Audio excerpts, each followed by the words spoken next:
Toliko dogajanja, kot ga je danes v mestu ob Dravi, že dolgo ni bilo. Več kot očitno je, da bo generalka za EPK uspela.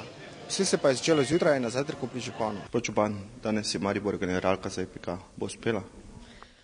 To ni generalka za EPK. To je samo del prilagajanja za leto 2012. Jaz sem prepričan, da bo uspela, predvsem, da približamo malo nekatere projekte na teh infotočkah in da se malo sliši tudi v mestu, da je potrebno tudi začeti razmišljati o novem prometni ureditvi. Mi peljemo nekatere aktivnosti naprej, kar se tiče prometne ureditve in parkiranja v mestu, da bo potrebno nekatere investicije speljati in potrebno bo tudi prometni režim zagotoviti. Pomembno pa tudi je, da na nek način z raznimi aktivnostmi pozivamo občane, da se aktivno vključijo v te projekte, predvsem projekt kulturne prestolnice. Danes ste nam povedali, da obstaja tudi možnost, da se v okviru projekta EPK povežemo tudi z mesti iz nekdanje Jugoslavije. Ja, v zadnjem času so veliki pritiski, ko so slišali, da je Maribor bil proglašen za mesto kulture 2012,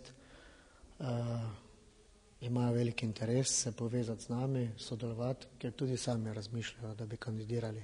Čeprav še niso v Evropi, naprimer Split ima projekt leta 2020, da bo kulturno središče Evrope. Danes je na rolerih, kako to? Ja, obljuba dela dolg, ko smo se pripravljali na 23. maj, sem obljubil, da bom tudi sam bil za vzgled ostalim in tako danes koristim za prenašanje samega sebe po mestu pač rolerje. Ste pogosto v rolerjih? Zdaj, odkar sem podžupan, malo manj, bom pa zgleda to popravil, ker vaje mi malo manjka, tako da torej prejšnjih letih sem bil visno več kot pa naprimer to leto.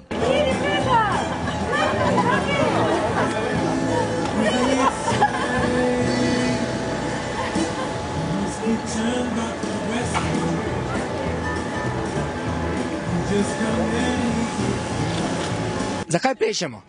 Zakaj plešemo? Dobro vprašanje. Plešemo za uživati in relaksira, da se sprostimo in zaveselimo. Da se družimo. Vidiš? Za duševno higieno. Mene to vse skupaj spominja na čarovništvo. Je mogoče kaj za tem? Čarole bum. Kakšen je pa odziv ljudi? Vidimo, da se kar okrog vas zvrstijo in vas opazuje. Se mogoče najde tukaj kakšne korenjaki ali pa korenjakinje, da se vam pridružijo? Ja, se je našel korenjak. Bor Grajner osebno je plesal z nami in se je mučil na začetku, ampak potem je lepo plesal. Bil je super.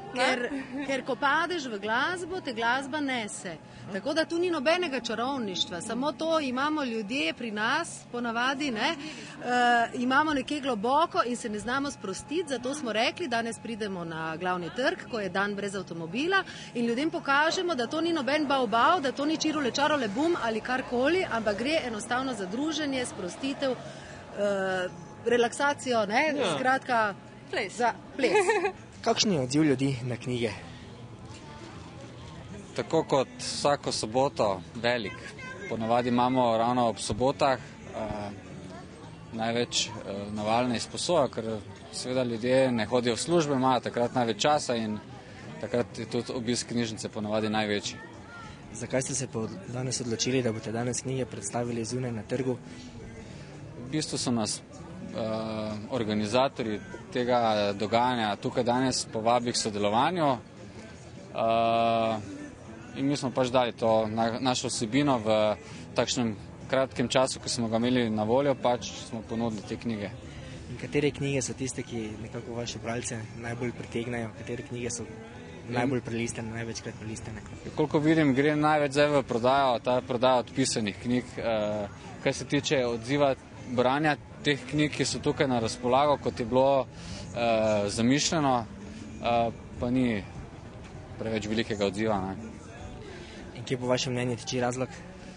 Razlog tiči v tem, da če hočejo oživiti mestno jedro, morajo dati temu mestnemu jedru neko vsebino, ne pa samo zapreti ulice in potem pač pričakovati, da se bo vse samo od sebe dogajalo. Da bi Maribor bil tako pobarvan čez celo leto, bi imeli časa to vse skupaj narediti?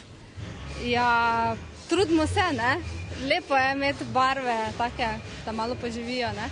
Kaj pa sploh pomenijo ti krogi? Celotna zamisel pa temelji na vzpostavljanju neke medsebojne komunikacije z drugimi ljudmi in na nek način tudi izražanje dobre volje, pa pač dobre volje do sočloveka. No.